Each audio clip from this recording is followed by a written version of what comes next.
Hey, welcome back to another video of editing basics. In this video, we are going to learn how to change margin in Canva. First of all, head over to the Canva website. Now create a blank design. I am going to choose a flyer here.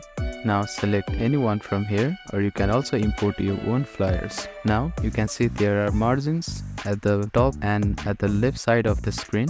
If there is no margins in your Canva, you can enable it by going to the Files tab here at the top left corner and head over to the Settings tab. Now check on this Show Margin box. Also do the same and check this box here. After that, you can see a margin here. Let me delete this one so you can see the margin. Right here you can see the margin. Now to add a custom margin, go and drag at the top of the screen here, this one, and place it over where do you want, like this. For the bottom margin, you can do the same by just dragging it to the bottom of your design and just leave it there.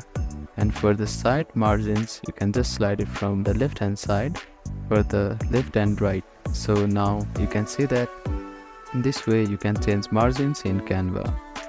Thank you for watching this video. Please do not forget to like, share and subscribe to our channel and comment down if you have any queries.